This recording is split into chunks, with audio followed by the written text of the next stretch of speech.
Summer వచ్చిందంటే వడియాలు ఊరగాయలు హడావుడి మొదలైపోతుంది. ఊరగాయలు స్టార్ట్ చేసే లోపల నేను వడియాలు కంప్లీట్ చేస్తాను. ముందుగా మినప వడియాలతో ప్రారంభిస్తాను. మినపప్పు నానబెట్టుకుని దాంతో ఉల్లిపాయ వడియాలు ఏ విధంగా చేశాను ఈ వీడియోలో చూపిస్తున్నాను. ముందుగా దీనికి గాను నేను 3/4 కిలో మినపప్పు నానబెట్టుకున్నాను. 2 కేజీల ఉల్లిపాయలకు గాను 3/4 కిలో అంటే 750 గ్రాములు కానీ, ఒక 100 గ్రాములు తక్కువైన 650 గ్రాములు పప్పు తీసుకున్నా కూడా సరిపోతుంది. నేను 3/4 కిలో తీసుకున్నాను. అయితే ఈ నానబెట్టుకున్న పప్పులో 1/2 కిలో పొట్టుపప్పు తీసుకున్నాను. 1/4 కిలో పొట్టు లేని పప్పు గుళ్ళు, మినప గుళ్ళు, డబుల్ హార్స్ మినపగుళ్ళు తీసుకున్నాను. అది ఒదుగు బాగా వస్తుందని. పొట్టుపప్పు తీసుకోవటం కష్టం అవుతుంది. ఈ పొట్టు తీసుకోవటం కొంతమందికి తెలియదు కూడా, ఈ పొట్టు ఎలా తీస్తారు అనేది. అలాంటి వాళ్ళు మొత్తంగా ఈ విధంగా పొట్టు లేని పప్పే తీసుకోవచ్చు. ఇంకా నేనే విధంగా చేశానో చూపిస్తున్నాను. 1/2 కిలో పొట్టుపప్పు తీసుకున్నాను కదా, దాన్ని శుభ్రంగా ముందుగా అడుక్కొని ఆ పొట్టంతా తీసి పక్కన పెట్టుకున్నాను గిన్నెలో. తర్వాత ఈ పొట్టుపప్పుని ఈ విధంగా గ్రైండ్ చేసుకున్నాను. కొంచెం కొంచెం పొట్టు వస్తుంది అనమాట. ఆ విధంగా వచ్చేసిన తర్వాత దాన్ని తీసి ఆ పిండిని పక్కన పెట్టుకున్నాను. ఇప్పుడు అదేవిధంగా 1/4 కిలో పొట్టు లేని పప్పు నానబెట్టా కదా, అది కూడా గ్రైండ్ చేసుకున్నాను. ఇప్పుడు ఈ 2 మిశ్రమాన్ని కలిపేసుకోవచ్చు. ఇది కలిపేసుకున్న తర్వాత దీంట్లో సరిపడా ఉప్పు, జీలకర్ర, పచ్చిమిరపకాయలు గ్రైండ్ చేసుకుని ఈ పిండిలో కలుపుకోవాలి.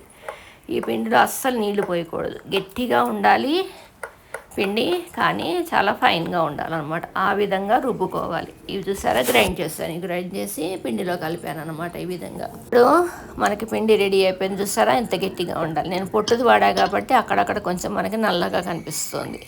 ఇది ఆరోగ్యానికి మంచిదే కాక చాలా గుల్లగా వస్తాయి వడియాలు. అందుకని నేను ఎప్పుడు పొట్టుపప్పుని ప్రిఫర్ చేస్తాను. ఏమో పొట్టు తీసేసి పక్కన పెట్టిన పొట్టుతోటి కొంచెం మినపిండి వేసుకుని చిట్టి వడియాలు పెట్టుకున్నాను అనమాట పక్కన. సరే, ఇంకా ఈ ఉల్లిపాయ వడియాలకు గాను 2 కిలోల ఉల్లిపాయలు సన్నగా తరుక్కొని నేను గ్రైండ్ చేసి పెట్టుకున్న పిండి మిశ్రమాన్నందని ఒక 100 గ్రాములు పక్కన పెట్టేసేసుకుని ఈ ఉల్లిపాయ మొత్తంలో కలిపేసేసుకున్నాను. ఆ 100 గ్రాములది నేను తీసి పెట్టిన పొట్టులో కలిపి దాంట్లో చిట్టి వడియాల్లాగా పెట్టుకున్నాను. ఆ చిట్టి వడియాలు ఆరోగ్యానికి చాలా మంచిది. పొట్టు చాలా మంచిది. ఆ ఫైబర్ ఉంటుంది చక్కగా దాంట్లో. అంతేకాక అవి వేయించుకుని తింటే చాలా గుల్లగా, చాలా టేస్టీగా ఉంటాయి. పైగా వేపుళ్ళల్లో కూడా అవి ఆ వడియాలు వేసుకోవచ్చు అనమాట. ఇక్కడ చూపిస్తున్నాను చూసారా, నల్లగా కింద ఉన్నాయి, అవి చిట్టి వడియాలు అనమాట. ఇంకా ఈ ఉల్లిపాయలు మినపిండి కలిపేసేసుకుని వాటిని ఒక ప్లాస్టిక్ షీట్ మీద చేయి తడి చేసుకుంటూ వడియాల్లాగా పెట్టేసుకుని 2 రోజులు బాగా ఎండబెట్టేసుకుంటే మనకి వడియాలు సిద్ధమైపోతాయి. చక్కటి గుల్లటి వడియాలు వచ్చేస్తాయి. గలగల్లాడాలి. అలా అంత బాగా ఎండితే చక్కగా ఎడలపాటుని ఎలా ఉంటాయి.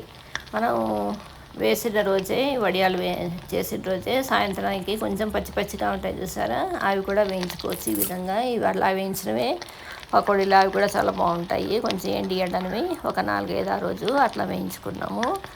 ఇది 2-3 రోజులు ఎండబెట్టామంటే చక్కగా ఎండిపోతాయి.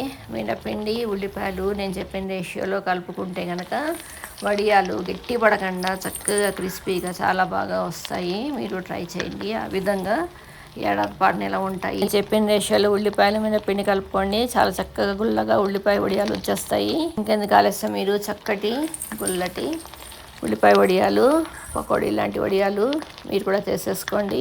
ఎలా వచ్చిందో నాకు కామెంట్ రూపంలో చెప్పండి. Thanks for watching.